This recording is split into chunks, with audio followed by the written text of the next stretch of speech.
مومنین مومنات کے لیے، شہداء ملت کے لیے، خاص طور پر ان مجالس کے بانی مولانا زیدی صاحب، باقر زیدی صاحب، ان تمام بزرگان کو یاد رکھتے ہوئے رحم اللہ من قرأ الفاتحہ۔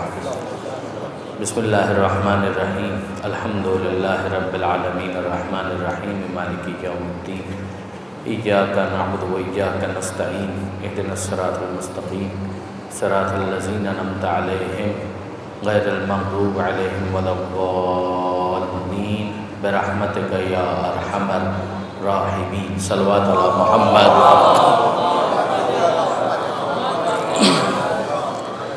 اعوذ باللہ من الشیطان الرجیم، بسم اللہ الرحمن الرحیم، الحمدللہ رب العالمین، والصلاة والسلام علی اشرف الانبیاء والمرسلین، سیدنا و مولانا ابی القاسم محمد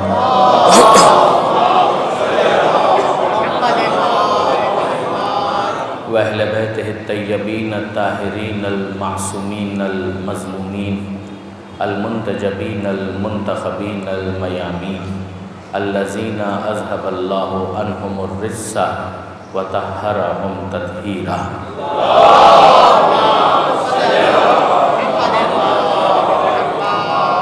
لا سیما علی الامام المنتظر والحجۃ الثانی عشر واللعنۃ الدائمۃ الباقیۃ علی اعدائہم اجمعین من یوم ظلمہم الی قیام یوم الدین۔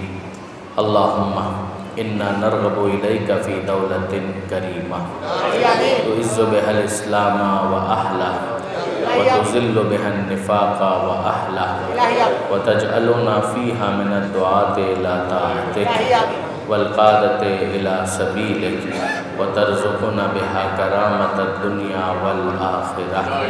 رب اشرح لي صدري ويسر لي أمري واحلل عقدة من لساني يفقهوا قولي واجعلني خالصا لوجهك الكريم يا الله۔ صلوات على محمد۔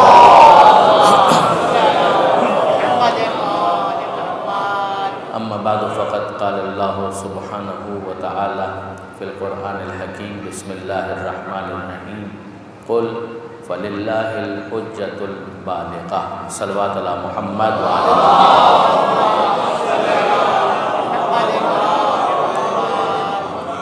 برادران عزیز و خاران محترم، مہدویت پر اعتراضات کا جائزہ۔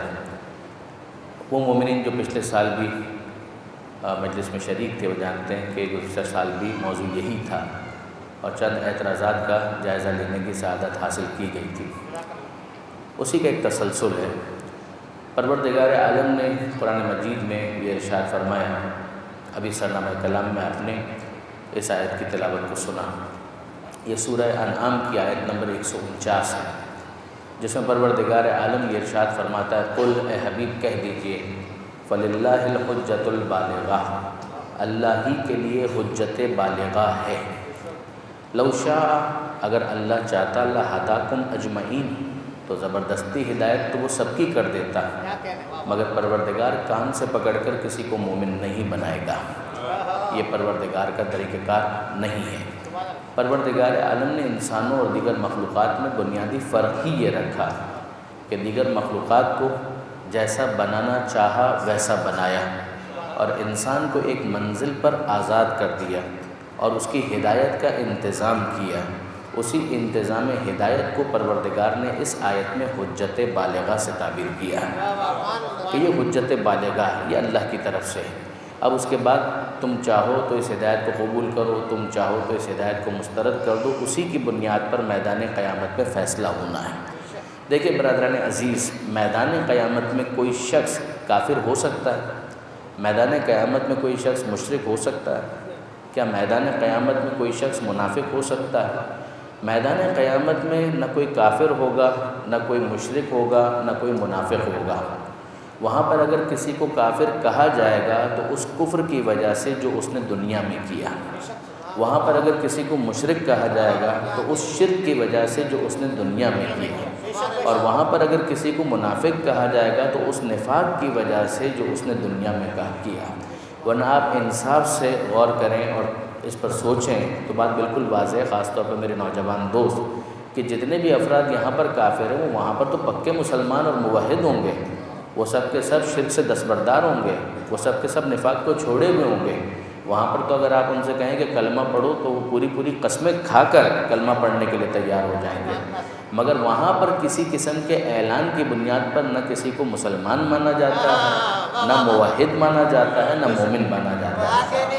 توحید کا اقرار اس دنیا میں کرو تاکہ وہاں پر فائدہ ہو، شرک سے انسان یہاں دستبردار ہو تاکہ وہاں پر فائدہ ہو، اور ولایت اور حجت خدا کا کلمہ یہاں پڑھو تاکہ وہاں پر مومن شمار کیا جا سکے۔ درود بھیجیے محمد و آل محمد۔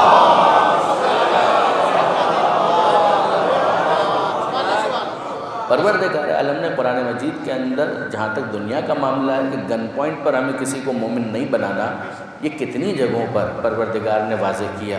ایک تو یہی ہے کہ لو شاء لہداکم اجمعین، اگر خدا چاہتا تو تم سب کو وہ ہدایت کر دیتا، سب کے سب جو ہے وہ ہادی کی بات کو قبول کر لیتے، لیکن ایسا نہیں ہوگا۔ من شاء فلیؤمن من شاء فلیکفر، جو چاہے وہ مومن بنے، جو چاہے وہ کفر اختیار کرے۔ لا اکراہ فی الدین، ہم دین میں جبر کے قائل نہیں ہیں۔ قیامت میں جو فیصلہ ہوگا وہ بہت بھاری ہوگا، مگر یہاں دنیا میں گن پوائنٹ کے اوپر کسی کو مومن نہیں بنایا جائے گا۔ یہ بنیادی فرق ہے اس فکر میں کہ جو قرآن پیش کرتا ہے اور اس فکر میں جو طالبان پیش کرتے ہیں، یہ بہت بنیادی فرق ہے کہ کسی طریقے سے بھی زبردستی بس جو ان کی فکر ہے اس سے لوگوں کو ہم آہنگ کیا جائے، مطابقت پیدا کی جائے، اور اگر وہ قبول نہ کریں تو ان کو ذبح کر دیا جائے۔ آپ ایسے کتنی ویڈیوز دیکھتے رہتے ہیں، نیٹ کے اوپر، فیس بک کے اوپر آتی رہتی ہیں، تازہ ترین جو معاملہ ہے وہ بھی آپ نے دیکھا ہوگا۔ ہمت نہیں ہوتی کہ انسان اس کو دیکھ پائے آسانی کے ساتھ، سکون کے ساتھ، دہل جاتا ہے انسان۔ لیکن آپ دیکھیں گے کہ ایک طرف قرآن کی اپروچ ہے اور دوسری طرف یہ اپروچ ہے۔ اسلام کہتا ہے کہ پیش کرو حجت بالغہ، یہ پروردگار عالم کے لیے۔ حجت کا مطلب کیا ہے؟ حجت کا مطلب ہے وہ دلیل بالغہ کہ جو اتنی کنکلوسیو ہو کہ اگر کوئی سمجھنے والا ہو تو کنونس ہوئے بغیر نہ رہ سکے۔ حجت بالغہ یعنی وہ جو پہنچی ہوئی ہو، وہ آخری مرحلے تک پہنچا دے ایک انسان کو، مگر کسے؟ کیا کٹ حجتی کرنے والوں کو؟ ایسا نہیں ہوگا۔ وہ افراد کے جو واقعاً سمجھنا چاہتے ہیں، وہ کہ کسی غلط فہمی کی وجہ سے اب تک اس راستے پر نہیں آئے اور وہ سمجھنا چاہتے ہیں، تو پروردگار فرماتا ہے اے حبیب کہہ دیجئے قل فللہ الحجۃ البالغہ، اللہ ہی کے لیے حجت بالغہ۔ اللہ کی طرف سے وہ دلیل پیش کی جاتی ہے کہ اگر کوئی سمجھنے والا ہو تو یقیناً سمجھ جائے گا، زبردستی خدا کی طرف سے نہیں کی جائے گی۔ پروردگار عالم صلاحیت کے مطابق ہر ایک کو عطا کرتا ہے، نوازتا ہے، مگر یہ نہیں ہوگا کہ زبردستی کسی کو مسلمان بنا دیا جائے، زبردستی کسی کو مومن بنا دیا جائے، یہ نہیں ہوگا۔ اگر کوئی شخص خود سے سمجھ کر آنا چاہے تو بہت اچھی بات ہے۔ اب برادران عزیز، مسئلہ کیا ہوتا ہے؟ مسئلہ یہ ہے کہ اگر آپ کو ایک سیڑھی چڑھنی ہے تو پہلا اسٹیپ جہاں ہے وہیں پر قدم رکھنا ہوگا۔ یہ نہیں ہو سکتا کہ 12ویں اسٹیپ کے اوپر انسان جانا چاہتا ہے تو پہلے اسٹیپ کو اگنور کر دے، نظر انداز کر دے، دوسرے اسٹیپ کو نظر انداز کر دے، تیسرے اسٹیپ کو نظر انداز کر دے، اور براہ راست وہ 12ویں اسٹیپ کے اوپر جمپ کرنے کی کوشش کرے۔ یہ نہیں ہوگا، اسٹیپ بائی اسٹیپ ہی جانا ہوگا۔ یعنی بعض افراد جو حضرت حجت امام زمانہ عجل اللہ تعالی فرجہ الشریف ان کا انکار کرتے ہیں۔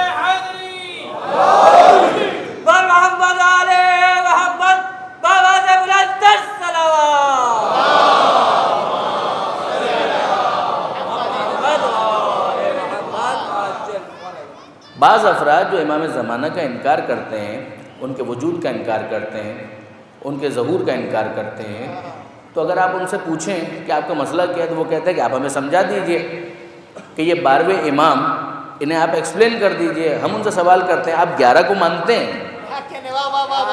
وہ کہتے ہیں ہم تو 11 کو بھی نہیں مانتے۔ تو ہم سے کہتے ہیں پہلے 11 کو تو معاملہ کلیئر کریں، پھر 12واں سمجھ میں آئے گا۔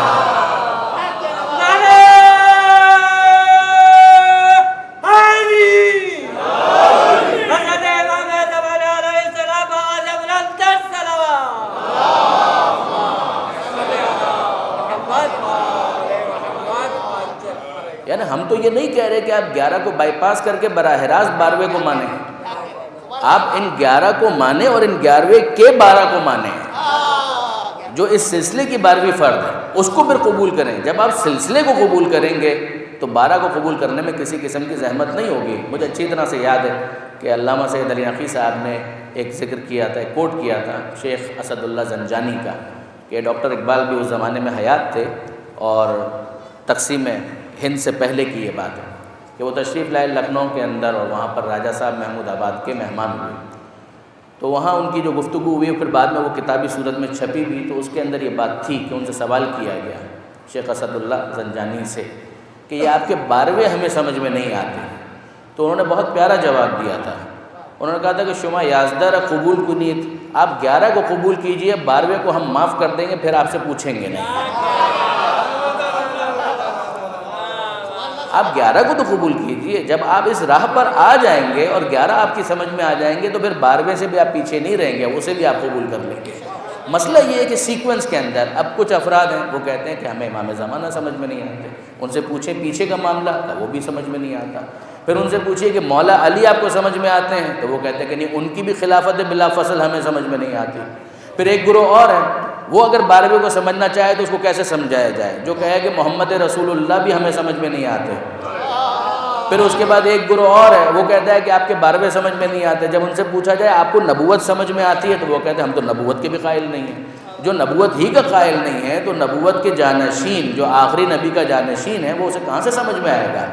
پھر اس کے بعد ایک گروہ جو کہتا ہے کہ ہم خدا کو تو مانتے ہیں مگر نبوت کو قبول نہیں کرتے، اور ایک اور گروہ ہے کہ جو کہتا ہے کہ ہم خدا کو بھی نہیں مانتے۔ تو فیصلہ ختم ہوا، معاملہ ہی ختم ہو گیا کہ وہ خدا ہی کو نہیں مانتے، تو اب شروع کہاں سے کریں؟ پروردگار عالم نے قرآن مجید کے اندر کس طریقے سے بیان کیا ہے؟ دیکھیے برادران عزیز، قرآن کی آیت بھی آپ اس کے سامنے پیش کریں گے جو قرآن کو حجت مان رہا ہو۔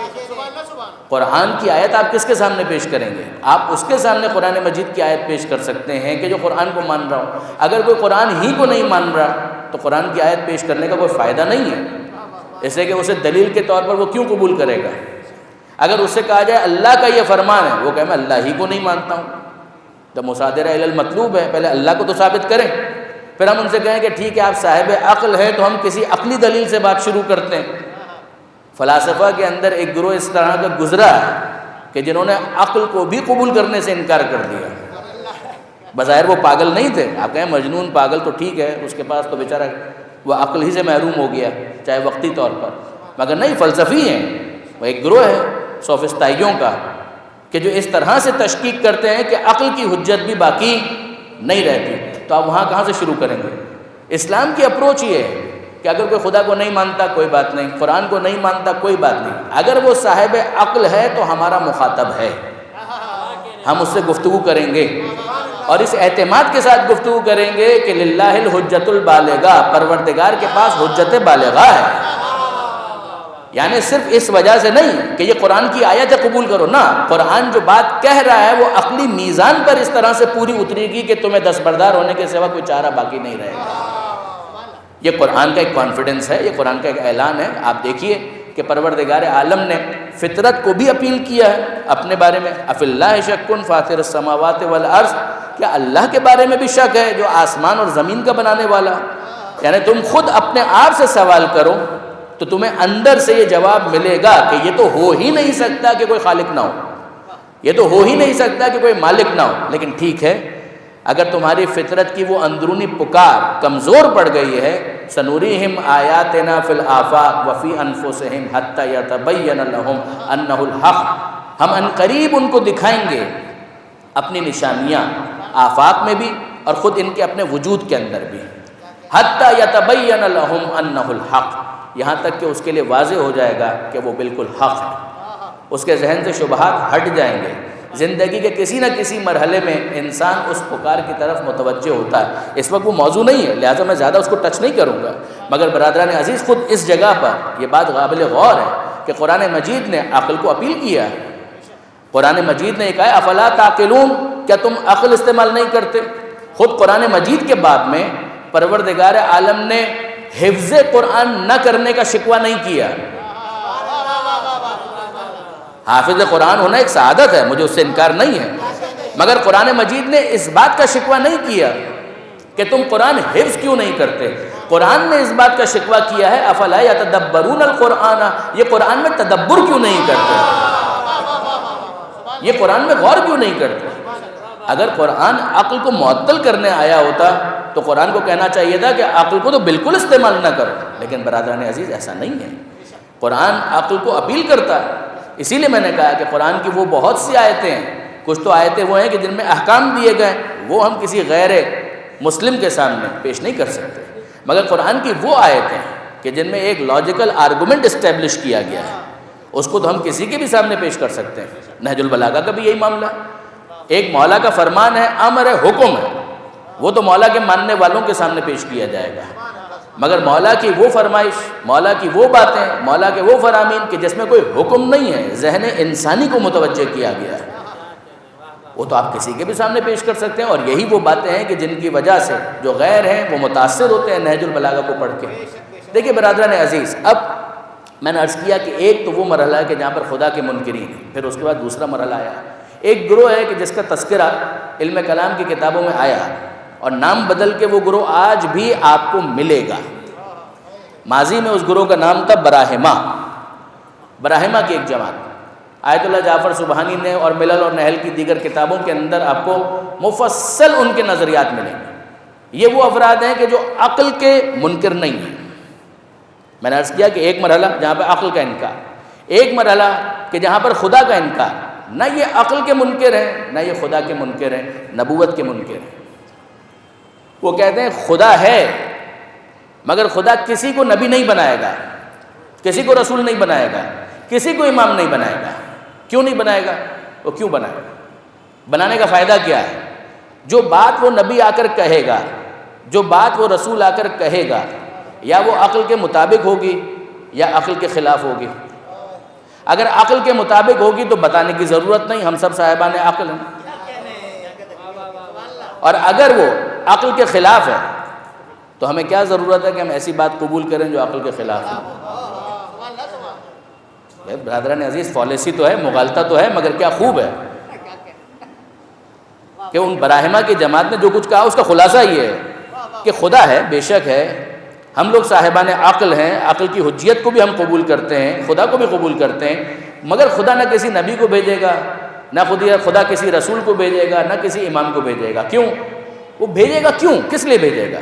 جو کچھ وہ بیان کریں گے یا وہ عقل کے مطابق بات ہوگی یا وہ عقل کے مخالف ہوگی۔ اگر وہ عقل کے مطابق ہے تو بولنے کی ضرورت نہیں، اور اگر وہ عقل کے مخالف ہے تو ہم ایسی بات کیوں قبول کریں کہ جو عقل کے خلاف ہو؟ دیکھیے برادران عزیز، اگر واقعاً یہ معیار ہے تو اس کا نتیجہ کیا نکلنا چاہیے؟ میں یہاں پر بھی بہت زیادہ آپ کو روکوں گا نہیں، مگر اگر واقعاً یہی بات ہے تو اس کا نتیجہ کیا نکلنا چاہیے؟ سارے اسکول بند کریں، سارے کالج بند کریں، ساری یونیورسٹیز کو تالا لگائیے، یہ جتنی بھی اویئرنیس کی کیمپینز ہوتی ہیں ان سب کا خاتمہ کریں، ساری لائبریریوں کو مقفل کریں، اس لیے کہ جو چیزیں اسکول کے اندر، کالجز میں، یونیورسٹیز میں ان اویئرنیس کیمپینز کے اندر بیان کی جائیں گی یا وہ عقل کے مطابق ہوگی یا وہ عقل کے خلاف ہوگی۔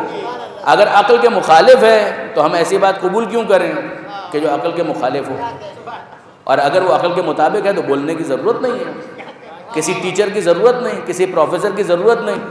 تو آپ نے غور کیا، ایک گروہ ہے کہ جس نے کہا کہ اللہ کی کتاب ہمارے لیے کافی ہے، رسول کی ضرورت نہیں ہے، اور دوسرا گروہ یہاں تک چلا گیا کہ نہ اللہ کے رسول کی ضرورت ہے نہ کتاب کی ضرورت ہے، عقل ہمارے لیے کافی ہے۔ اور انصاف یہ ہے کہ نہ یہ کافی ہے نہ وہ کافی ہے، کوئی چیز بھی کافی نہیں ہے، یہ سب ملتے ہیں تو پھر جو نتیجہ نکلتا ہے وہ مرضی پروردگار کے مطابق ہوتا ہے۔ دیکھیے برادران عزیز، مسئلہ کیا ہے؟ مسئلہ یہ ہے کہ انسان کے پاس عقل ہے اور بے شک ہے، پروردگار عالم نے ہم کو بنایا کیسے ہے، کس طریقے سے؟ جو ہم ہادی کی ضرورت پر اتنا زور دیتے ہیں اس کی وجہ کیا ہے؟ پروردگار نے ہمیں بنایا کس طریقے سے؟ اگر ہم اسی پر غور کریں، جو خود قرآن مجید کا دعویٰ ہے کہ فطرت اللہ التی فطر الناس علیہ لا تبدیل لخلق اللہ، اللہ نے فطرت پر پیدا کیا ہے، تو ہم ذرا دیکھیں تو صحیح خدا نے کیسے پیدا کیا، تو ہمیں سمجھ میں آئے کہ یہ معاملہ ہے کیا۔ معاملہ یہ ہے برادران عزیز کہ پروردگار عالم نے ہمارا وجود اس طریقے سے بنایا ہے کہ کچھ چیزیں ہمارے وجود میں ہیں اور کچھ چیزیں خارج میں ہیں۔ جب تک ہم خارج میں موجود ان چیزوں کے ساتھ اپنے وجود کو اسٹریم لائن نہیں کرتے، ویو لینتھ اسٹیبلش نہیں کرتے، ہم سروائیو نہیں کر سکتے. ہماری بقا خطرے میں، ہم نہیں کر سکتے، ہم سروائیو ہی نہیں کر پائیں گے. یعنی میں کہنا یہ چاہتا ہوں کہ پروردگار عالم نے ہمیں بنایا، آنکھیں بھی رکھ دی، کان بھی رکھ دیے، زبان بھی، یہ ہے عقل کو فیڈنگ تو یہیں سے ملتی ہے. اب آپ غور فرمائیے کہ کیس کیا ہے. کیس یہ ہے کہ پروردگار نے آنکھیں بنائی مگر منظر باہر ہے.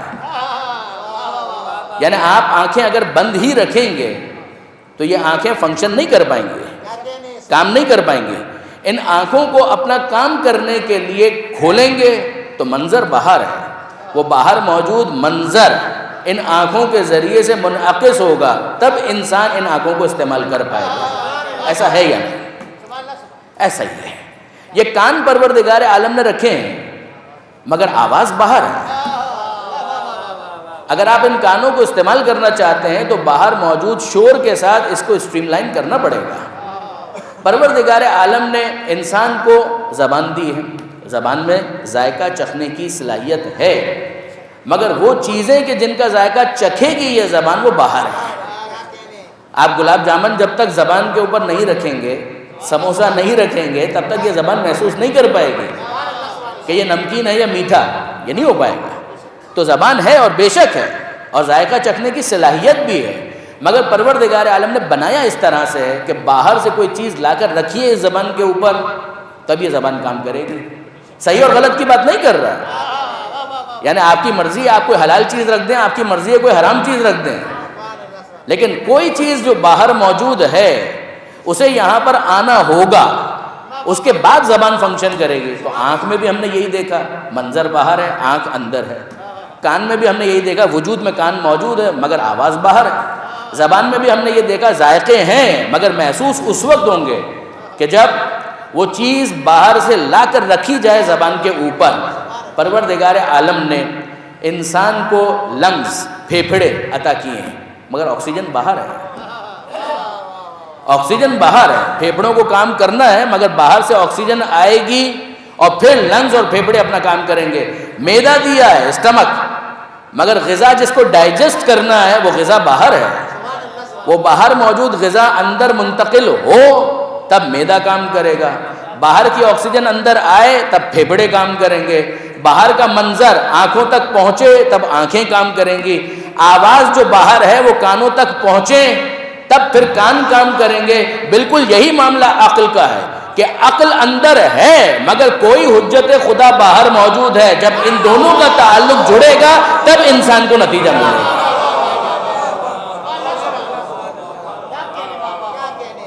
وہ علم جو تجربات کے ذریعے سے حاصل ہوتا ہے اس کے لیے بھی انسان اپنی عقل استعمال کرے گا. لائبریریز اسی لیے ضروری ہے، آنکھوں سے انسان کتابوں کا مطالعہ کرتا ہے. ماضی میں جو ریسرچ ہو چکی ہے، تجربات لوگوں کے کتابوں کے اندر محفوظ ہیں. انسان ہر چیز زیرو سے شروع کرے، ہر چیز زیرو سے شروع کرے، ایسا نہیں ہوگا. یہاں پہ کتنے ہی اہل علم تشریف فرمائیں، وہ جانتے ہیں اس بات کو کہ ہمارے بہت سے اساتذہ، پروفیسرز یہ کہا کرتے ہیں کہ بھئی پی ایچ ڈی کا مطلب کیا ہے کہ enhance above the existing knowledge, کہ بھئی جو آلریڈی ایگزسٹنگ نالج ہے اس میں آپ کا کنٹریبیوشن کیا ہے. ایک تو بکش نالج ہے، آپ نے اس بکش نالج کو گیدر کرنے کے بعد کنٹریبیوٹ کیا کیا. اگر 1 انچ بھی اس میں اضافہ کر دیا تو یہ آپ کا کنٹریبیوشن ہے. یہ 1 انچ حاصل کرنے کے لیے جو ماضی میں تحقیقات ہو چکی ہیں ان پر مسلط ہونا پڑے گا، اس پر پوری طرح سے گرفت ہو، کنٹرول ہو، تب تو انسان کنٹریبیوٹ کرے گا، ورنہ کیسے کنٹریبیوٹ کرے گا. تب آپ غور فرمائیے تو اس کا مطلب یہ ہوا کہ بہت سے افراد ماضی میں بہت سے تجربات سے گزر چکے ہیں، ان تجربات کو محفوظ کیا گیا ہے. ایک انسان ان تجربات سے سیکھے اور پھر اس کے بعد اپنی تحقیق کو آگے بڑھائے. یہی ہوگا، یہی ہوگا. چھوٹے مرحلے پر بھی یہی ہوگا، بڑے مرحلے پر بھی یہی ہوگا. اب میں آپ سے اگلا سوال کرتا ہوں. مجھے ایک بات بتائیے، یعنی میرے نوجوان دوست بزرگان تو میرے مخاطب نہیں ہیں، مجھے ایک بات بتائیے، یہاں تک تو ٹھیک ہے عقل باہر موجود جو علم ہے آلریڈی اس کے ساتھ اپنے آپ کو اسٹریم لائن کرے، ان سینسز کو، اپنے حواس کو یوز کرے اور اس کے ذریعے سے ترقی کا سفر آگے بڑھتا چلا. یہ سمجھ میں آتی ہے بات. ایک بات بتائیے کہ ہم ترقی کریں گے تو کیا ہوگا؟ ترقی کے نتیجے میں ہوگا یہ کہ جو ہماری اسپیڈ ہے وہ بڑھ جائے گی، ہماری محدودیت جو ہے اس کے اندر وسعت آنے لگے گی۔ میں عرض یہ کرنا چاہتا ہوں کہ ایک تو وہ انسان ہے کہ جو زیرو سے بھی نیچے چلا گیا، ایک نارمل آنکھ ہے وہ جو دیکھ سکتی ہے، آنکھیں کمزور ہو گئی تو اب یہ زیرو سے نیچے چلا گیا، گراف تو نیچے کی طرف چلا گیا۔ تو اب ہم نے ترقی کی، تجربات ہوئے، بہت کچھ ہوئے، اور اس کے نتیجے میں کیا ہوا کہ چشمے آ گئے۔ ان چشموں کے ذریعے سے کیا ہوگا کہ جو ڈیفیشنسی ہے، جو کمی ہے کا اس کو پورا کر دیا جائے گا، ایسا ہے یا نہیں؟ اچھا چشمے لگا لیے تو اب کیا ہوا کہ ابھی تو یہ اس لیول پر آیا ہے کہ جو ایک نارمل آرڈنری انسان کا لیول تھا، جتنا دوسرے دیکھ سکتے ہیں اتنا یہ اب دیکھ سکتا ہے اس آلے کی مدد سے، ایسا ہے۔ اچھا ایک عام انسان کتنا سن سکتا ہے؟ جتنا بھی سن سکتا ہے۔ ہم ایب نارملٹی کب کہتے ہیں کہ اس کے کان صحیح کام نہیں کر رہے، کہ جو پیمانہ ہے کہ نارملی انسان جتنا سن سکتا ہے اتنا یہ نہیں سن سکتا، تو اس میں کمی ہے۔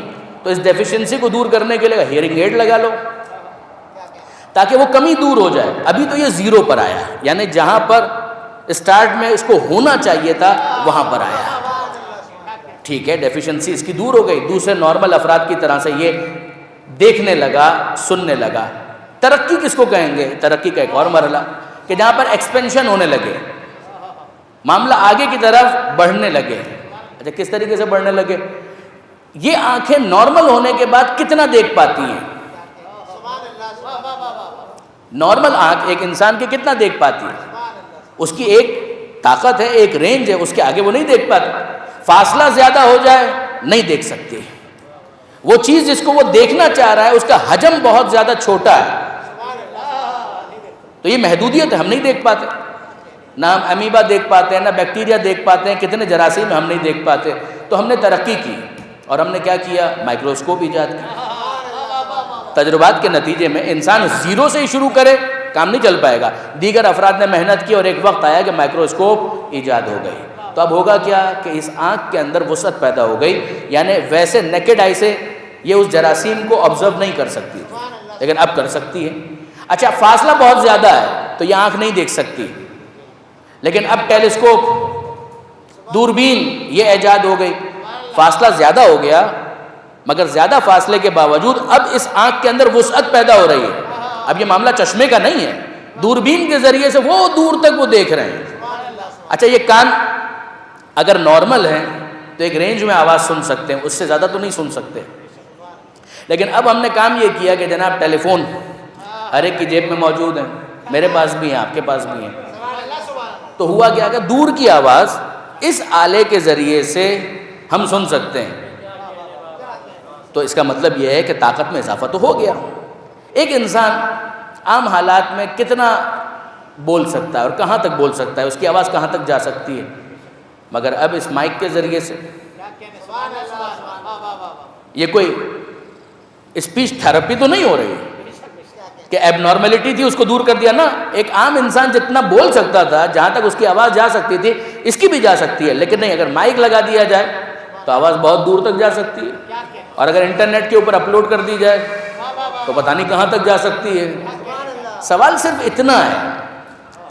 اتنا ہے کہ یہ جو آنکھ وسعت حاصل کر رہی ہے، یہ جو کان وسعت پا رہے ہیں، یہ جو آواز دور تک جا رہی ہے، تو یہ وسعت لامحدود ہے یا ابھی بھی محدود ہے؟ اس میں کوئی شک نہیں ہے کہ آنکھ نے ترقی کی۔ پہلے اگر تھوڑا دور تک وہ دیکھ سکتی تھی، اب بہت دور تک دیکھ سکتی ہے، مگر جہاں تک یہ دیکھ سکتی ہے اس کے آگے بھی دیکھنے کا امکان ہے یا نہیں ہے؟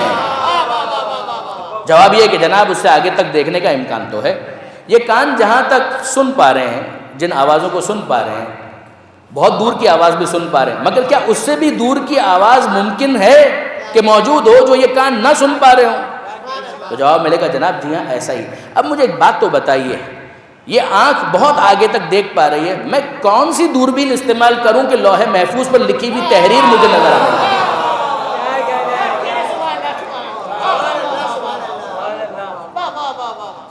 میں وہ کون سا موبائل فون استعمال کروں کہ جس کے بعد وحی کے فرشتے کی آواز مجھے سنائی دینے لگے؟ وہ کون سی دوربین ہے، وہ کون سا موبائل فون ہے؟ برادران عزیز، بعرض معذرت ترقی کے بعد بھی انسان رہا اپنی محدودیت کے ساتھ. مزید ترقی کر لے اور اچھی بات ہے، ترقی کریں، مگر رہیں گے اسی کائنات کے اندر، اسی کائنات کے اندر، اس سے باہر تو نہیں گئے، اسی کائنات کی محدودیتوں کے اندر ہم موجود ہیں.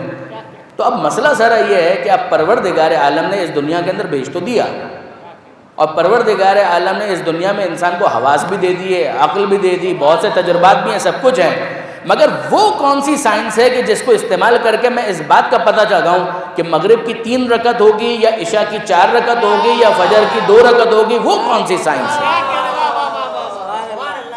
مجھے کس تجربے سے یہ پتہ چلے کہ روزہ مجھے ماہ رمضان میں رکھنا ہے یا شعبان میں رکھنا ہے؟ دن میں کھانے اور پینے سے میں اپنے آپ کو بچاؤں یا رات میں بچاؤں، تب وہ روزہ کاؤنٹ ہوگا؟ وہ مجھے کیسے پتہ چلے؟ یہ حج کرنے کے لیے مجھے جانا بھی ہے یا نہیں، اور جانا ہے تو مکہ جانا ہے یا نشتر پاک کا بھی چکر لگا لوں تو طواف ہو جائے گا؟ یہ مجھے کہاں سے پتہ چلے گا؟ دیکھیں برادران عزیز، یہ وہ ساری چیزیں ہیں کہ جہاں پر ایک انسان کہتا ہے ایاک نعبد و ایاک نستعین، کہ مالک تیری عبادت کرتا ہوں، تجھی سے مدد چاہتا ہوں، اب تو بتا کہ تیری راہ پر چلنے کا طریقہ کیا ہے؟ اہدنا الصراط المستقیم صراط الذین انعمت علیہم، راستے تک بھی وہ متوجہ ہو جاتا ہے جب اتنا اس نے پہچان لیا کہ خالق تو ہے، میں اس ظرف مکان میں ہوں، ایک محدود زمانے کے لیے ہوں. تو اب میری یہ پرابلم ہے کہ میں جاننا چاہتا ہوں کہ اے پروردگار، جو کچھ آنکھ سے نظر آ رہا ہے وہ تو میں پہچان رہا ہوں، جو کچھ کان سے سنائی دے رہا ہے وہ تو میں سن رہا ہوں، اب میں اس کے آگے جاننا چاہتا ہوں. یہ مجھے بتا کہ اس دنیا کے اندر مجھے کرنا کیا ہے؟ بس یہی کرنا ہے کہ کچھ وقت گزاروں اور اس کے بعد مر جاؤں، یا اس دنیا کے اندر کسی کام کے لیے تو نے مجھے بھیجا ہے؟ یہ وہ منزل ہے کہ جہاں پر دین کی ضرورت ہمارے لیے واضح ہوتی ہے کہ معاملہ یہ نہیں ہے صرف کہ وہ جو آ کر بتائے گا یا وہ عقل کے مطابق ہوگا یا عقل کے خلاف. انسان کی عقل بھی محدود ہے، انسان کی عقل بھی محدود ہے، اس پورے بیک گراؤنڈ کے ساتھ جو ابھی میں نے آپ کی خدمت میں گزارش کیا. اور پھر آگے بڑھی ہے. اب اس کے بعد ایک اور گروہ آیا، انہوں نے کہا جی جناب ٹھیک ہے، ہم یہ بھی سمجھ گئے، ہم براہما کی طرح نہیں کہیں گے، ہم خدا کو بھی مانتے ہیں، ہم عقل کو بھی مانتے ہیں. اگلا مرحلہ کہ ہم ضرورت ہادی کو بھی مانتے ہیں، نبی ہو رسول ہو، یہ بھی ٹھیک ہے. یہ بتائیے کہ ہمیں پتہ کیسے چلے کہ یہ شخص خدا کا نمائندہ ہے؟ ہمیں پتہ کیسے چلے کہ یہ شخص خدا کا نمائندہ ہے؟ سوال تو بہت معقول ہے. دیکھیے برادران عزیز، واقعاً سوال بہت معقول ہے کہ ہمیں کیسے پتہ چلے. یہ وہ منزل ہے کہ جہاں پر ایک سوال کیا جاتا ہے کہ عیسیٰ علیہ السلام نبی تھے؟ تھے. کیسے پتہ چلا؟ کہ وہ مردوں کو زندہ کرتے تھے. آپ کے سامنے کیا؟ آپ کے سامنے کیا ہے؟ معجزے کی بحث ہے نا. آپ کے سامنے کیا عیسیٰ علیہ السلام نے مردوں کو زندہ؟ نہیں. کہ وہ کوڑھی کو شفا دیتے تھے؟ آپ کے سامنے دی؟ بعض معذرت، میں عیسیٰ علیہ السلام کے ان معجزات کا منکر نہیں ہوں، کوئی یہاں سے غلط شوشہ لے کے نہ چلا جائے. بے شک میں صرف سمجھانا چاہ رہا ہوں کہ عیسیٰ علیہ السلام نبی تھے. کیسے پتہ چلا کہ عیسیٰ علیہ السلام مردوں کو زندہ کرتے تھے؟ آپ کے سامنے کیا، میرے سامنے کیا؟ نہیں. تو جن کے سامنے کیا وہ ان کو نبی مانے، میں اور آپ کیوں مان رہے ہیں؟ میں اور آپ کیوں مان رہے ہیں؟ موسیٰ علیہ السلام نبی تھے. کیسے پتہ چلا؟ کہ موسیٰ علیہ السلام عصا پھینکتے تھے، وہ اژدہے میں تبدیل ہو جاتا تھا. آپ کے سامنے پھینکا، میرے سامنے پھینکا؟ نہیں. تو پھر آپ کیوں مان رہے ہیں اور میں کیوں مان رہا ہوں؟ اگلا سوال ہے حضرت نوح علیہ السلام کا، ان کے معجزات، ابراہیم علیہ السلام کا، ان کے معجزات. کہ یہ ابراہیم علیہ السلام نے یہ معجزات آپ کے سامنے پیش کیے؟ نہیں. نوح علیہ السلام نے آپ کے سامنے پیش کیے؟ نہیں. تو آپ اور میں کیوں مان رہے ہیں؟ فرعون مجرم ہے، اس کے سامنے موسیٰ علیہ السلام نے معجزہ دکھایا، وہ نہیں مانتا، وہ مجرم ہے. مگر میں کیسے مجرم بن گیا؟ آپ کیسے مجرم بن گئے اگر ہم موسیٰ علیہ السلام کی نبوت کا انکار کر دیں؟ اگر ہم عیسیٰ علیہ السلام کی نبوت کا انکار، ہم کیسے مجرم بن گئے؟ ہمارے سامنے تو یہ سارے کام نہیں ہوئے. اگر آگے بڑھ کر کوئی یہ کہے کہ جناب یہ تو مسئلہ آپ کے نبی کی نبوت میں بھی آئے گا، ختمی مرتبت احمد مجتبیٰ محمد مصطفیٰ صلی اللہ علیہ وآلہ وسلم، پیغمبر اکرم کے قضیے کے اندر ہوا کیا کہ پیغمبر اکرم چاند کو 2 ٹکڑے کر دیا، سورج کو پلٹا دیا، بے شک پلٹا دیا. چاند کے 2 ٹکڑے کر دیے، بے شک کر دیا. ستارے کو اتار دیا، بے شک اتار دیا. سنگریزوں نے ہاتھوں پر تسبیح پڑھی، بے شک پڑھی۔ اگر کوئی آگے بڑھ کر ہم سے یہ سوال کرے کہ جناب آپ کے سامنے چاند کے 2 ٹکڑے ہوئے، آپ کے سامنے سورج کو پلٹایا، آپ کے سامنے سنگریزوں نے تسبیح پڑھی، تو ہمارے پاس جواب کیا ہے؟ یقین جانیے نہ میرے سامنے نہ آپ کے سامنے نہ چاند کے 2 ٹکڑے تو نہیں ہوئے، میرے اور آپ کے سامنے سورج تو نہیں پلٹا، میرے اور آپ کے سامنے ستارہ نہیں اترا، میرے اور آپ کے سامنے سنگریزوں نے تسبیح، جتنے معجزات بیان کیے گئے ہیں ان میں سے کون سا معجزہ ہمارے سامنے ہوا؟ نہیں ہوا۔ تو پھر آپ اور میں کیسے مکلف ہیں کہ اس آخری رسول کی رسالت کا کلمہ پڑھیں، بعد اس کے کہ ہم نے نبوت کی ضرورت کو قبول کر لیا، ہم نے مان لیا ہاں نبی ہونا چاہیے، مگر وہ نبی آئے گا تو ہم مان لیں گے۔ ہمارے سامنے تو نہ وہ نبی آیا نہ ہمارے سامنے وہ معجزہ پیش کیا گیا، تو ہم کیوں مان رہے ہیں؟ یہ تمام بحث اس طرف متوجہ کرتی ہے کہ اگر رسول کی رسالت قیامت تک کے لیے ہے تو کوئی معجزہ بھی قیامت تک کے لیے ہونا چاہیے۔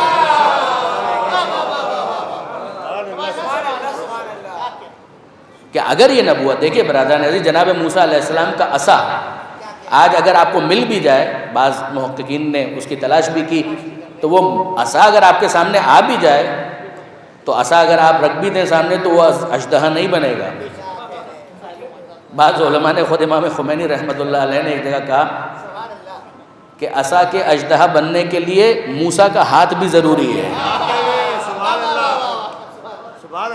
صرف عصا نہیں، موسیٰ کا ہاتھ بھی ہو تب وہ عصا اژدہا بنتا ہے۔ جس طرح سے تلوار ذوالفقار بھی ہو تو علی کا ہاتھ ہو تب وہ ذوالفقار ہوتی ہے۔ اگر کوئی فقط اس ذوالفقار کو بھی اٹھا لے، علی نہ ہو، وارث علی نہ ہو، تو نتیجہ وہ نہیں نکلے گا۔ اب برادران عزیز تو بحث تو وہاں پر رک گئی، اس کا کیا کریں؟ مسئلہ یہ ہے برادران عزیز کہ اگر نبوت اور رسالت قیامت تک جا رہی ہے تو بھی ضروری ہے کہ کم سے کم کوئی ایک معجزہ ایسا ہو کہ جو قیامت تک جائے، جس کو ہم پیش کر سکیں دوسروں کے سامنے۔ مسئلہ سارا یہ ہے برادران عزیز کہ قرآن مجید نے اس حوالے سے جو چیلنج پہلے کیا تھا وہ آج بھی کیا ہے۔ قرآن مجید کے اندر جو عبارت موجود تھی وہ آج بھی ہے۔ پروردگار عالم فرماتا ہے یاسین والقرآن الحکیم انک لمن المرسلین، اے یاسین، اے سید، اے سردار، یہ حکمت والا قرآن اس بات کی گواہی دیتا ہے، دیتا رہے گا، انک لمن المرسلین، کہ تو رسولوں میں سے ہے، تو رسولوں میں سے ہے۔ آپ نے غور فرمایا برادران عزیز، سورہ بقرہ، ان کنتم فی ریب مما نزلنا علی عبدنا فاتوا بسورۃ من مثلہ، اگر تمہیں شک ہے اس میں کہ جو ہم نے اپنے بندے پر نازل کیا، ایک کام کرو، اس جیسا ایک سورہ بنا کر لے آؤ۔ وہ چیلنج جو پہلے تھا وہ آج بھی ہے، وہ ختم نہیں ہو گیا چیلنج۔ دیکھیے برادران عزیز، اب قرآن معجزہ ہونے کی اس کی کیا کیا جہتیں ہیں، یہ خود اپنی جگہ پر ایک الگ سبجیکٹ ہے، میں تو صرف متوجہ کر رہا ہوں کہ اگر عقلی اعتبار سے آپ دیکھ رہے ہیں کہ اگر ضرورت نبوت سمجھ میں آ بھی جائے تو دلیل کی تلاش ہوگی۔ دلیل کیا ہے؟ قرآن مجید معجزے کی حیثیت سے آج بھی موجود ہے۔ اگر قرآن مجید کا جواب نہ ملے تو مانو کہ جو یہ قرآن لے کر آیا تھا وہ اللہ کا نبی تھا، ایک دفعہ اس کو مان لیا تو اب مسئلہ آسان ہو گیا۔ عیسیٰ علیہ السلام کو میں موجودہ انجیل پڑھ کر نبی نہیں مان سکتا، بہت مشکل ہے۔ موسیٰ علیہ السلام کو موجودہ توریت پڑھ کر آپ اور میں نبی نہیں مان پائیں گے۔ میں آپ کو دعوت دیتا ہوں کہ آپ بالکل خالی ذہن کے ساتھ مطالعہ کرتے چلے جائیے اور آپ دیکھیے کہ اس کے اندر کیا لکھا ہوا ہے۔ ایک وہ توریت کہ جو موسیٰ پر نازل ہوئی بالکل حق ہے، مگر اتنا آلٹریشن، اتنی تبدیلیاں۔ جناب لوط علیہ السلام کا جو قضیہ لکھا ہے وہ پڑھیں تو صحیح۔ جناب یعقوب علیہ السلام کی کشتی کا ذکر خود خداوند متعال کے ساتھ، اس کو پڑھیں تو صحیح کہ یعقوب علیہ السلام نبی خدا پروردگار کے ساتھ کشتی کر رہے ہیں، معاذ اللہ۔ جناب لوط علیہ السلام کا جو کردار پریزنٹ ہوا ہے وہ آپ پڑھ نہیں پائیں گے۔ اویلیبل ہے اردو کے اندر، انگریزی کے اندر جو اس کا ورژن ہے اویلیبل ہے، اس کو دیکھا جائے تو اب مسئلہ کیا ہے کہ بھائی اس کو دیکھ کر تو میں موسیٰ علیہ السلام کو نبی نہیں مان پاؤں گا، اس کو دیکھ کر تو میں عیسیٰ علیہ السلام کو نبی نہیں مان پاؤں گا، اس کو دیکھ کر جناب لوط علیہ السلام کو میں نبی نہیں مان پاؤں گا، تو پھر میں کیا کروں؟ کہا نہیں مانو، حجت تمام نہیں ہوگی۔ فَلِلَّهِ الْحُجَّةُ الْبَالِغَةُ، اللہ کے لیے حجت بالغہ ہے۔ تو اب کیا کریں گا؟ قرآن سمجھ میں آتا ہے، قرآن کا معجزہ ہونا سمجھ میں آتا ہے تو بحث آگے بڑھتی ہے، ورنہ بحث آگے نہیں بڑھے گی۔ ایک دفعہ یہ اسٹیبلش ہو جائے کہ ہاں قرآن مجید کا جواب نہیں لایا جا سکتا، تو اس کے نتیجے میں ہوگا کیا؟ والقرآن الحکیم انک لمن المرسلین، رسول کا رسول ہونا سمجھ میں آ جائے گا۔ ایک مرتبہ رسول کا رسول ہونا سمجھ میں آ جائے، اب ہمیں انتظار ہے کہ یہ رسول ماضی میں کس کس کا نبی کی حیثیت سے تعارف کرواتا ہے، یہ کس کس کا نبی کی حیثیت سے تعارف کرواتا ہے۔ یہ جس کا نبی کی حیثیت سے تعارف کرواتا جائے گا، ہم کہیں گے آمنا، ہم ایمان لائے۔ ہم نے وہ عصا نہیں دیکھا، ہم نے اس مردے کا زندہ ہونا نہیں دیکھا، ہم نے نوح علیہ السلام کے معجزات نہیں دیکھے، ہم نے ابراہیم علیہ السلام کے معجزات نہیں دیکھے، ہم نے قرآن کو دیکھا، قرآن کے اعجاز کو سمجھا، اس کے ذریعے محمد الرسول اللہ کی رسالت کو سمجھا، اور اب ہم ٹھہرے ہوئے ہیں۔ یہ جن کا ذکر کرتا جائے، وہ کہے آدم نبی تھے، ہم کہیں گے آمنا۔ یہ کہے نوح نبی تھے، ہم کہیں گے ایمان لائے۔ وہ کہیں گے ابراہیم نبی تھے، ہم کہیں گے ہم نے قبول کیا۔ ہم نے ان کو اس لیے قبول نہیں کیا کہ ان کا کوئی معجزہ ہمارے سامنے ہے، ہم نے اس صادق رسول کی صداقت پر بھروسہ کرتے ہوئے ان سب کی نبوتوں کو قبول کیا۔ ہم نے جو قبول کیا ہے ان کے کہنے پر۔ اب میں آپ سے سوال کرتا ہوں، اگر یہ رسول یہ بتائے، یہ آخری رسول یہ بتائے کہ بھائی میرے بعد جس طرح مجھ سے پہلے اتنے نبی آ کر گزر گئے، ان سب کو تم نے ماننا ہے، ہم نے کہا آمنا۔ اگر یہ بتائے کہ میرے بعد بھی 25 رسول اور آئیں گے، تو ہمیں ماننے میں کوئی تکلف ہوگا؟ ہمیں ماننے میں کوئی تکلف نہیں ہوگا۔ وہ 25 کہیں تو ہم 25 کو مانیں گے، وہ 2000 کہیں ہم 2000 کو مانیں گے۔ مگر انہوں نے کہا کہ نہیں، میں آخری نبی ہوں، میرے بعد کوئی نبی نہیں ہے، ہم نے کہا آمنا۔ ہم نے کہا ہم اس پر بھی ایمان لائے۔ جس طرح آپ کے کہنے پر گزشتہ انبیاء کو ہم نے قبول کیا، اسی طرح آپ کے کہنے پر یہ بھی مان لیا کہ آپ آخری نبی ہیں۔ اور اب ہم سوال کرتے ہیں، اللہ کے رسول اتنا بتا دیجئے، آپ کے بعد نبوت تو ختم، آپ کا کوئی جانشین بھی نہیں ہوگا، آپ کا کوئی وارث بھی نہیں ہوگا، آپ کے بعد کوئی ہادی بھی نہیں ہوگا، تو پیغمبر اکرم نے فرمایا کہ نہیں، میرے بعد تو 12 ہوں گے، میرے بعد 12 ہوں گے۔ خدا کی قسم، یقین جانیے برادران عزیز، روٹ یہی ہے۔ عقل کی حجیت ثابت ہو جائے، ایک، اس کے ذریعے سے انسان فطرت کی پکار کو سنے، خدا تک پہنچے، دو، خدا کے ذریعے سے اس دنیا میں آنے کے مقصد کی طرف متوجہ ہو اور تہی دست محسوس کرے، ہدایت کی تلاش ہو، تین، نبوت کی ضرورت اسٹیبلش ہونے کے بعد پروردگار عالم کی طرف سے معجزہ آئے، ایسا معجزہ کہ جو ہمارے زمانے میں بھی ہو، جس کے ذریعے سے اس آخری رسول کی رسالت اسٹیبلش ہو، چار، اس رسول کے کہنے پر گزشتہ انبیاء کی نبوتوں کو ہم قبول کریں، پانچ، اور اسی کے کہنے پر کسی اور کے کہنے پر نہیں، اسی کے کہنے پر ہم اس سے پوچھیں کہ آپ کے بعد کتنے ہوں گے، یہ کہے 500، ہم 500 ولایت کے ولی کے ماننے والے بن جائیں گے، 500 ائمہ کے ماننے والے بن جائیں گے۔ یہ کہے 1000، ہم 1000 خلفاء کے ماننے والے بن جائیں گے۔ یہ کہیں کہ 25، ہم 25 کو ماننے والے بن جائیں گے۔ مسئلہ صرف اور صرف اتنا ہے کہ ہمیں یہ دیکھنا ہے کہ یہ کیا کہہ رہے ہیں۔ خدا کی قسم، ہماری کتابوں کے اندر بھی اور دوسروں کی کتابوں کے اندر اگر عدد ملتا ہے تو 12 کا ملتا ہے، نہ 13 کا ملتا ہے، نہ 11 کا ملتا ہے۔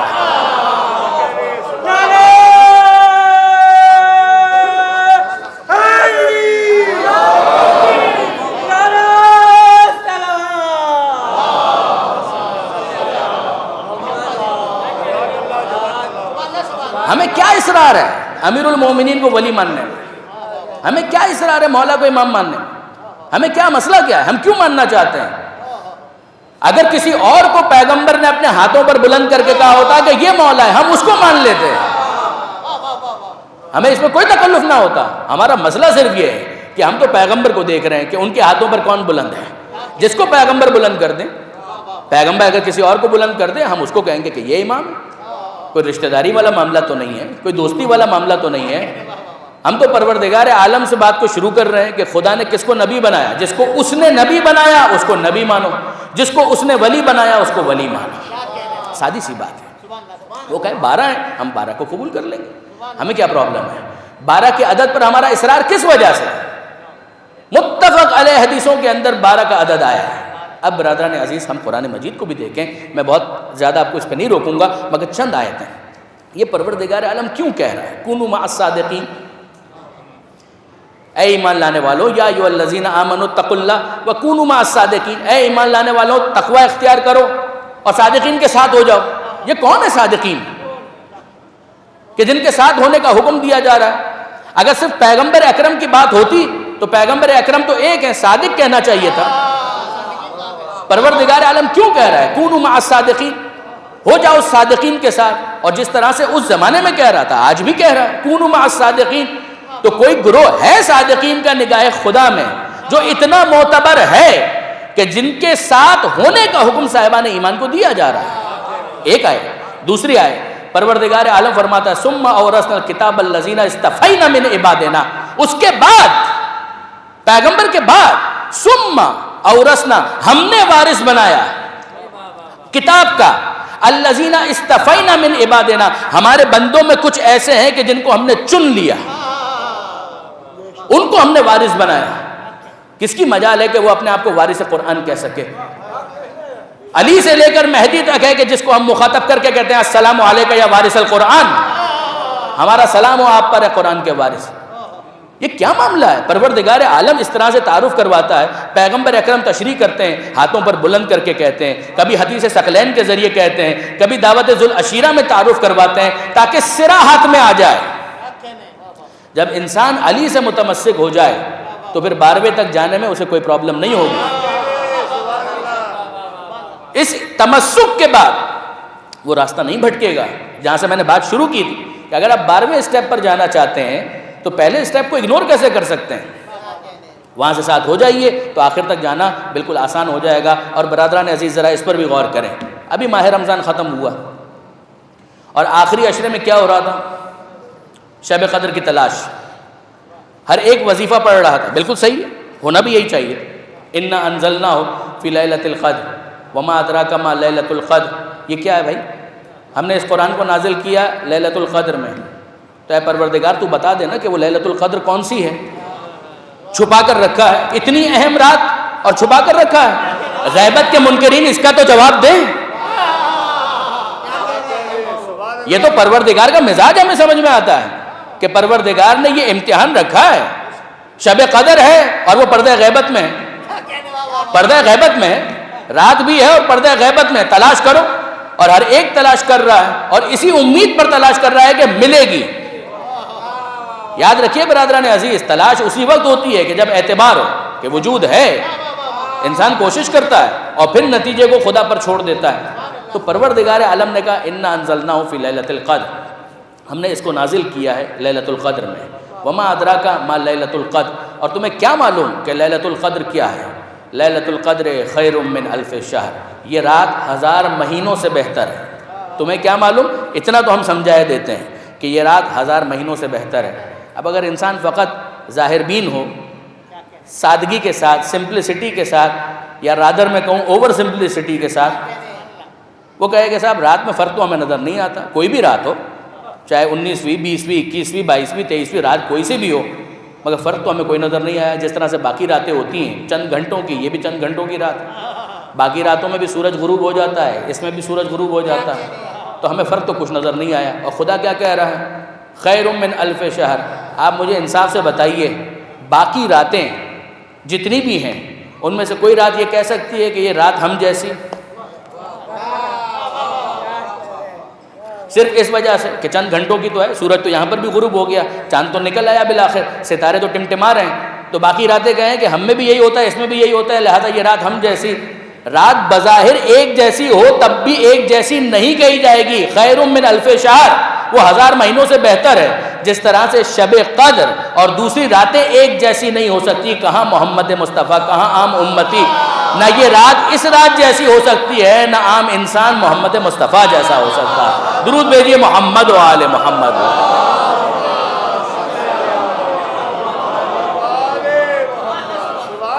اب اس کے بعد سوال یہ موضوع سے بالکل متعلق، آپ ذرا غور فرمائیے کہ پروردگار عالم فرماتا ہے کہ تنزل الملائکۃ والروح فیہا باذن ربہم، اس رات میں ملائکہ بھی نازل ہوتے ہیں اور روح القدس بھی نازل ہوتے ہیں، امر ربہم کے ساتھ، اپنے رب کے امر کے ساتھ وہ نازل ہوتے ہیں۔ سوال، یہ صرف اس زمانے میں ہوتا تھا جب پیغمبر اکرم مدینہ منورہ میں تھے، یہ آج بھی ہوتا ہے؟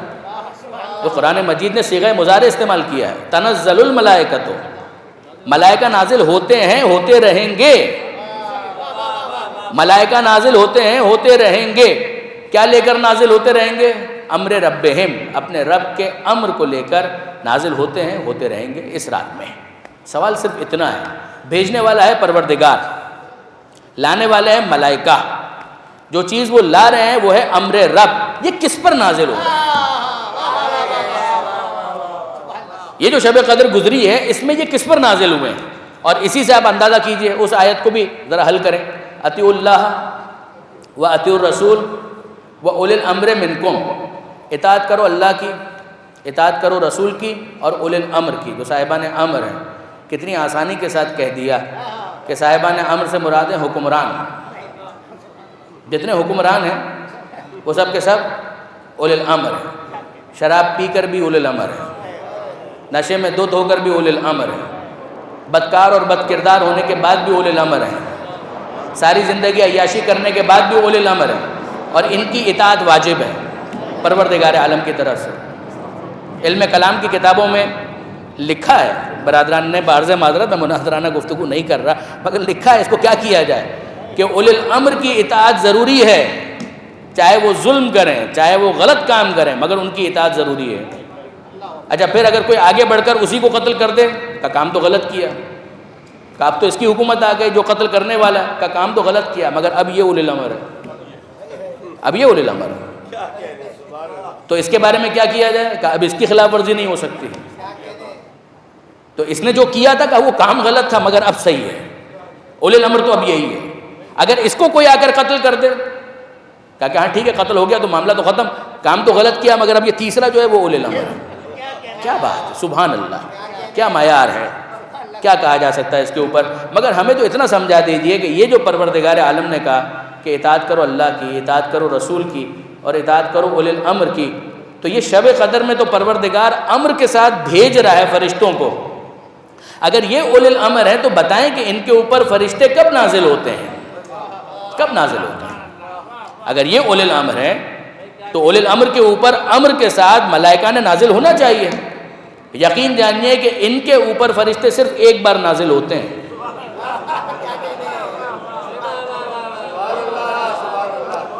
جب روح قبض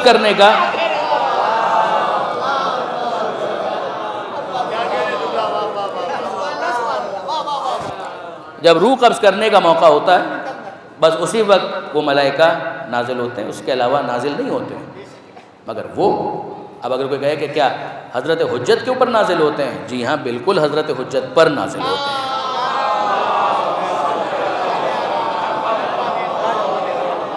اور پھر اگر کوئی یہ کہے کہ نبی کے علاوہ بھی کسی پر فرشتے نازل ہو سکتے ہیں، جواب جی ہاں بالکل نازل ہو سکتے ہیں۔ ڈیٹیل میں جانے کا کوئی وقت نہیں ہے، مگر میں فقط اشارہ کر دوں، خاتون جنت حضرت زہرا سلام اللہ علیہا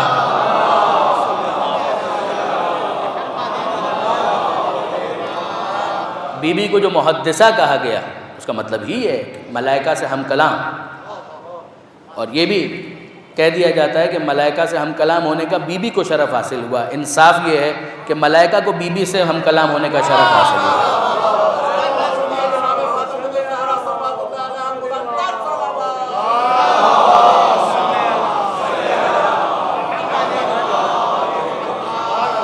اور میں عرض کر رہا ہوں کہ تفصیل کا موقع تو ہے مگر گنجائش نہیں ہے وقت میں، کہ جناب مریم کی گفتگو قرآن مجید کے اندر موجود ہے ملائکہ کے ساتھ، اگرچہ وہ نبی نہیں تھی۔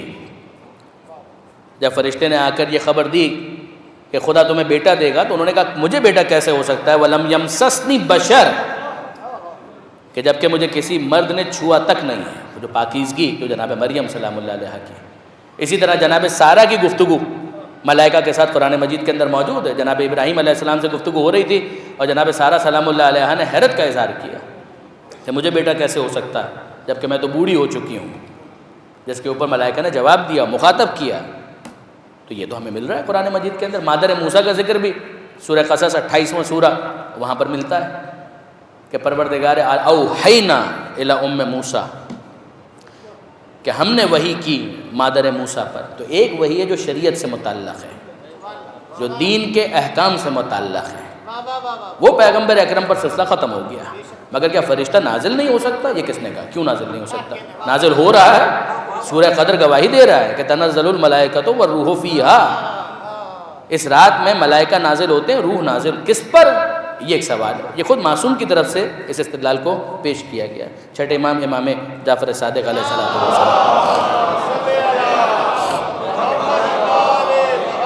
کہ ذرا سوچو اور غور تو کرو کہ جب وہ بھیج رہا ہے تو کس کے اوپر بھیج رہا ہے؟ کوئی تو ہے کہ جس کے اوپر بھیج رہا ہے، وہی وقت کا امام ہے.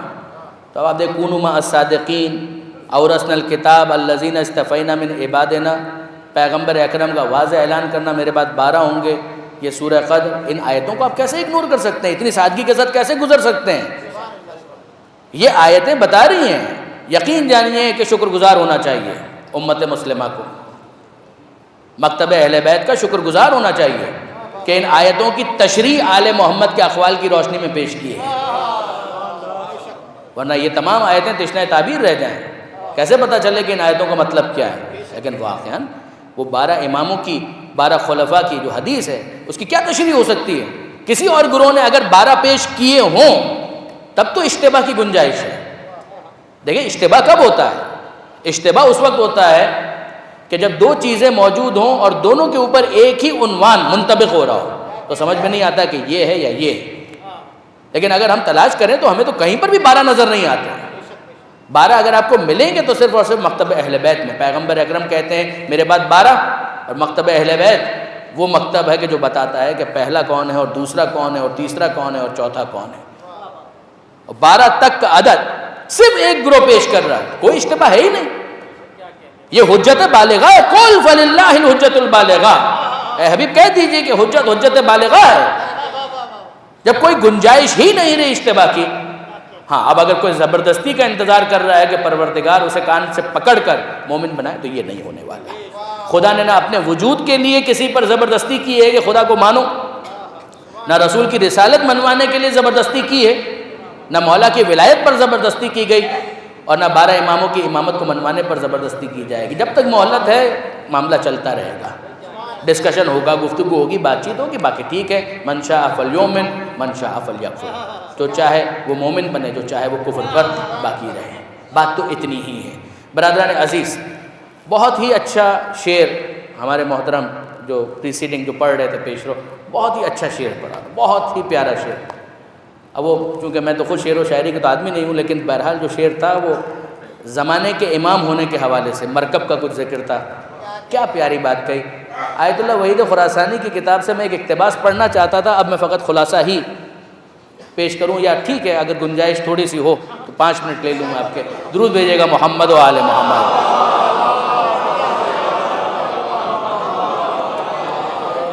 حضرت حجت کے حوالے سے یہ جو امام زمان، یہ تعبیر روایتوں میں آئی ہے.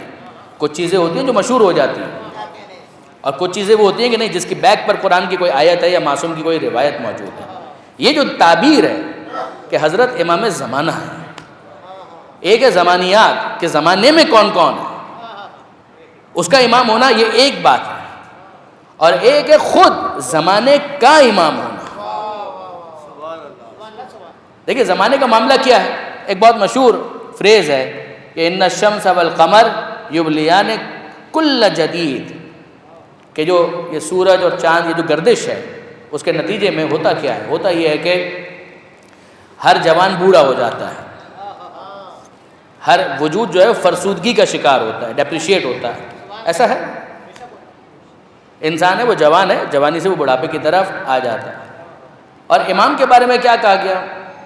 امام کے بارے میں یہ کہا گیا کہ جب امام ظہور کریں گے تو سن کتنا ہوگا خدا بہتر جانتا ہے. 1000 سے اوپر تو اس وقت سن ہو چکا، لیکن اگر وجود کو ملاحظہ کیا جائے گا تو کیسا لگے گا؟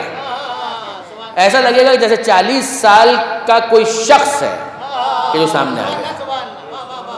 دیکھیں جب ہم حضرت حجت کی زندگی کے بارے میں گفتگو کرتے ہیں تو ایک دلائل کا پورا سلسلہ ہے کہ حضرت نوح علیہ السلام قرآن مجید گواہی دے رہا ہے 950 برس تک انہوں نے تبلیغ کی. تو آپ کو حیرت کس بات پر ہے؟ وہ خدا جو 1000 سال سے زیادہ جناب نوح علیہ السلام کو زندہ رکھ سکتا ہے تو وہ کیا حضرت حجت کو زندہ نہیں رکھ سکتا؟ کیا آپ کو قدرت پروردگار میں شک ہے؟ جناب عیسیٰ علیہ السلام تو 2016 تو چل رہا ہے. تو حضرت عیسیٰ علیہ السلام جو ہے وہ تو ان سے بھی زیادہ سینئر ہیں. ایک تو یہ دلیل ہے, یہ بالکل ٹھیک ہے, یہ اپنی جگہ پر ان کی امپورٹنس ہے. اصحاب کہف کا قرآن مجید کے اندر ذکر ہے, جناب عزیر علیہ السلام کا 100 برس تک رہنے کے بعد پھر واپس جی اٹھنے کا ذکر قرآن مجید کے اندر موجود ہے. صحیح ہے, یہ تمام دلائل اپنی جگہ بہت اسٹرانگ ہیں, بہت اہم ہیں. مگر ذرا دیکھیں کہ یہاں اس حدیث کے اندر کیا بیان کیا جا رہا ہے. یہ آیت اللہ وحید خراسانی کی ایک بہت عمدہ اسپیچ ہے کہ جس کے اندر انہوں نے اس بات پر بڑی محققانہ نظر ڈالی اور اپنی رائے پیش کی, اور اس میں ان حدیثوں کو بھی پیش کیا. اور وہ کیا کہ آپ کس چیز سے پریشان ہیں؟ ایک تو حضرت کی زندگی کا معاملہ ہے, اتنے سال, لیکن آپ غور تو کریں یہ کون ہے جس کے بارے میں ہم گفتگو کر رہے ہیں؟ یہ زمانے میں مقید ہے یا زمانے کا امام ہے؟ اگر ایک شخص جو زمانے کے اندر مقید ہوگا, جیسے مثلا ہم یہ کہیں کہ صاحب اس گلاس کے اندر پانی آپ نے ڈالا تو گلاس کی جو وضعیت ہے وہ اس پانی پر اثر انداز ہوگی, مگر یہ اسی صورت میں اثر انداز ہوگی نا کہ جب یہ پانی اس گلاس کے ظرف کے اندر مقید ہو. اگر وہ اس میں مقید نہیں ہے تو پھر حضرت کیا ہے؟ امام زمانہ, وہ زمانے کے امام ہیں. امام کا مطلب ہوتا ہے جو آگے ہو. امام زمانہ ہونے کا مطلب یہ ہے کہ زمانہ امام کے پیچھے ہے, امام زمانے سے آگے ہے. اور اس بات کو میں عرض کروں, ظاہر ہے کہ میں نہیں جا پاؤں گا تفصیل کے اندر, مگر صرف اتنا اشارہ, یہ بات تو ہم امام جماعت اور جو مامومین کے جو مسائل ہیں اسی سے سمجھ جاتے ہیں کہ اگر کوئی امام جماعت ہے تو پھر ہوگا کیا؟ جماعت پیچھے ہوگی, امام آگے ہوگا. ایسا ہے یا نہیں؟ شریعت میں یہی ہے کہ امام جماعت آگے ہوگا, جو جماعت ہے وہ پیچھے ہوگی. جہاں پر امام جماعت سجدہ کر رہا ہے, اگر اس سے بھی کوئی آگے چلا جائے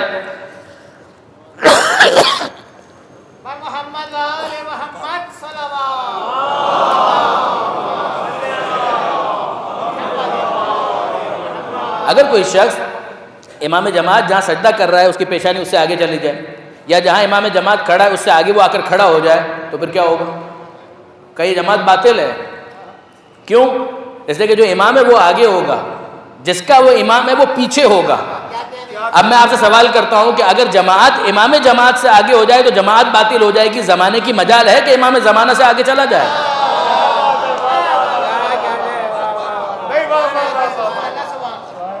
یہ میں اپنی طرف سے نہیں کہہ رہا برادران عزیز. اب یہاں پر ذرا اس حدیث کو سن لیجئے اور ہم منزل مصائب پر آ جائیں.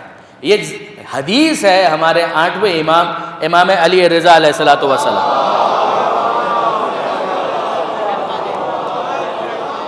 کچھ جو خصائص ہیں حضرت حجت کے, خصائص جس میں 8ویں امام بھی شریک نہیں ہے, طولانی عمر کا ہونا, دوسرے معاملات کا ہونا, یملأ الارض قسطا وعدلا, یہ ساری چیزیں خصائص ہیں حضرت حجت کے. ذرا دیکھیے, قلت للرضا علیہ السلام, سائل سوال کرتا ہے 8ویں امام سے, انت صاحب حاضل امر, کہ مولا اس امر کے صاحب آپ ہیں. فقال انا صاحب حاضل امر, صاحب امر ہوں, ولکنی لست بالذی املأها عدلا کما ملئت جورا, میں صاحب امر ہوں بے شک, مگر میں وہ نہیں ہوں کہ جو زمین کو آخر میں آ کر عدل و انصاف سے بھر دے گا جس طرح سے وہ ظلم و جور سے بری ہوگی. معاملہ یہاں پر رکا نہیں, آگے سنیے. وَكَيْفَ أَكُونُ ذَلِكَ, اور کیسے ہو سکتا ہوں میں وہ کیسے ہو سکتا ہوں؟ أَلَا مَا تَرَى مِنْ ضَعْفِ بَدَنِي, کیا تم دیکھ نہیں رہے کہ میرا بدن بڑھاپے کی طرف جا رہا ہے؟ أَلَا مَا تَرَى مِنْ ضَعْفِ بَدَنِي وَأَنَّ الْقَائِمِ, اور وہ قائم تو وہ ہے, هُوَ الَّذِي إِذَا خَرَجَ, کہ جب اس کا ظہور ہوگا, کانا فی سن الشیوخ, تو سن کے اعتبار سے بہت سن رسیدہ ہو چکا ہوگا, ومنظر الشبان, مگر جب تم دیکھو گے تو لگے گا کہ ایک جوان تمہارے سامنے موجود ہے. قویًا فی بدنہ, اور اس کا جسم جو ہے وہ طاقتور ہوگا, قوی ہوگا. تو بس برادران عزیز, اس سے زیادہ میں کیا آپ کی خدمت میں عرض کروں, لیکن بہرحال امام زمانہ عجل اللہ تعالی فرجہ الشریف,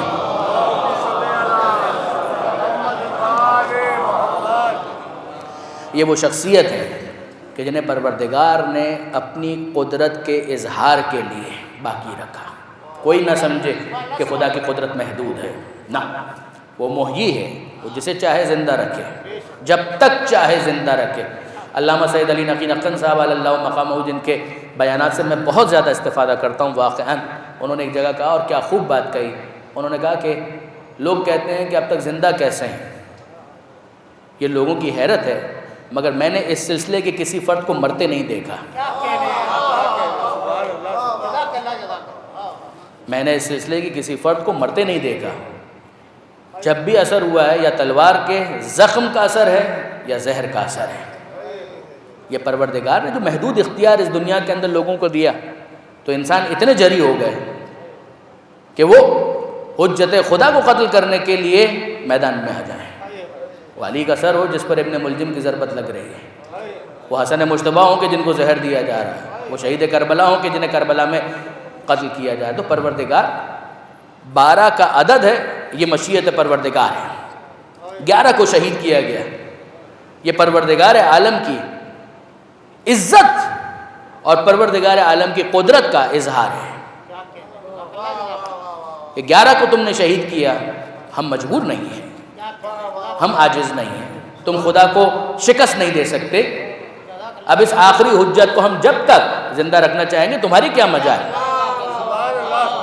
کہ تم اسے اذیت دے سکو، اور جب دنیا کو ختم کرنا ہوگا تو اسے بھیج دیں گے، اور اس دوران حجت تمام ہوتی رہے گی، اور جتنے افراد اس وسیلے کے ذریعے سے ہم تک پہنچتے رہیں گے، ہم ان کی معرفت کی بھی تصدیق کریں گے، ان کے اہل جنت ہونے کی بھی ضمانت دیں گے، ان کی عبادتوں کی قبولیت کی بھی پروردگار کی طرف سے ضمانت ملے گی۔ برادران سے معاملہ تو یہی ہے کہ کیا لوگ خدا کو شکست دے سکتے ہیں؟ نہیں، پروردگار عالم نے مصلحتاً، ہم دیکھتے ہیں کہ چوتھے امام کے قضیے کے اندر بھی یہی ہے، جو کربلا کے میدان میں چوتھے امام کو مصلحتاً پروردگار عالم نے بیمار رکھا، بیماری کے ذریعے سے تحفظ کیا گیا کہ چوتھے امام جو ہیں سلسلہ امامت کی اگلی فرد امام حسین علیہ السلام کے بعد، اور پروردگار عالم کی مشیت یہ تھی کہ اس موقع پر چوتھے امام باقی رہیں، تو بیماری کے پردے کے ذریعے سے چوتھے امام کی حفاظت کا انتظام کیا گیا۔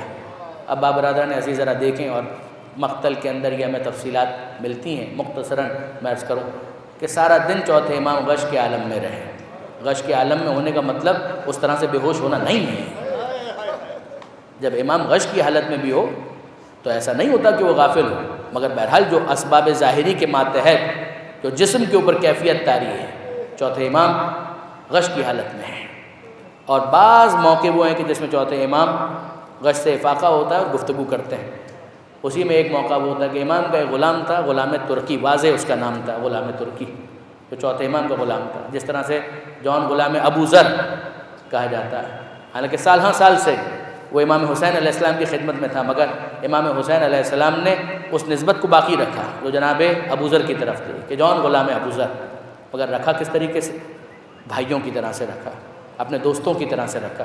تو سال ہاں سال جون جناب امام مظلوم کا غلام ہے، وہ بھی کربلا میں شہید ہوا، اور یہ غلام ترکی اسے امام حسین نے منسوب کر دیا تھا چوتھے امام سے، کہ بیٹا سید سجاد یہ تمہارا غلام ہے، تمہاری خدمت کرے گا۔ حافظ قرآن، جس طرح جناب فضہ، اس گھرانے کے اندر کوئی غلام اگر کنیز بن کر آ جائے تو پھر اس کی قسمت کھل جاتی ہے، وہ آل محمد کے علوم سے استفادہ کرنے والا بن جاتا ہے۔ یہ غلام ترکی ہے مگر حافظ قرآن ہے، اور یہ امام حسین کے پاس آتے ہیں اور آ کر کہتے ہیں کہ مولا میں بھی چاہتا ہوں کہ آپ کے سامنے اپنی جان قربان کروں۔ تو امام حسین کہتے ہیں کہ اے واضح، تم تو سید سجاد کے غلام ہو، جاؤ جا کر سید سجاد سے اجازت لو۔ امام حسین اولا بالتصرف ہیں، مگر آپ ذرا دیکھیے کہ حقوق کی طرف کس طریقے سے متوجہ کیا ہے کہ اے واضح تم جاؤ سید سجاد سے اجازت لو۔ سید سجاد بیمار ہیں، خیمے کے اندر ہے، بیویاں ہیں اس خیمے کے اندر، خیمے کے باہر آ کر کھڑے ہو گئے اور گزارش کی کہ اگر مجھے اجازت ملے تو میں اپنے آقا اور مولا سے کچھ بات کرنا چاہتا ہوں۔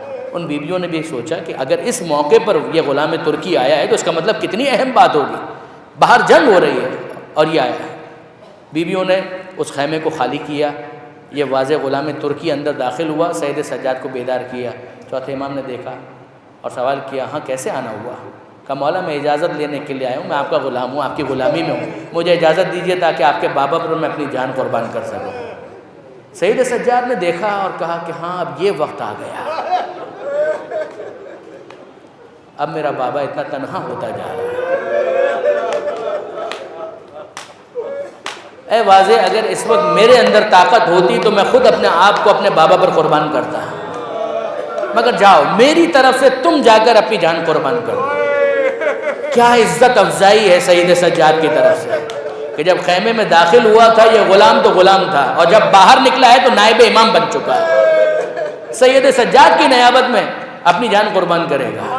ایک یہ موقع تھا جب سید سجاد غش سے بیدار ہوئے، اور ایک اور موقع کہ جب حسین مظلوم نے کہا حل من ناصر ینصرنا، حل من مغیث یغیثنا، ہے کوئی مدد کرنے والا، ہے کوئی استغاثے پر لبیک کرنے والا، حل من ذاب یذب عن حرم رسول اللہ، ہے کوئی حرم رسول سے ان مشکلوں کو دور کرنے والا۔ اس موقع پر آپ جانتے ہیں کہ دو خیموں میں تہلکہ مچ گیا تھا، ایک سید سجاد کا خیمہ اور ایک ننھے علی اصغر کا خیمہ۔ جہاں جناب رباب تھی، اس بچے نے اپنے آپ کو جھولے سے گرا دیا کہ اے بابا آپ کا یہ ننھا مجاہد ابھی باقی ہے۔ اور یہاں پر سید سجاد نے جب یہ سنا تو جناب زینب سے کہا اے بھوپی اماں یہ بابا کا استغاثہ ہے، ذرا تلوار تو لائیے، میں کس دن کام آؤں گا۔ اس وقت حسین نے آ کر سینے سے لگایا، اے بیٹا سید سجاد یہ چھوٹا جہاد ہے، وہ بڑا جہاد ہے کہ جہاں کوفے اور شام کے اندر بیویاں بے مخنا و چادر کے ہوں گی اور تمہیں ساتھ ساتھ چلو۔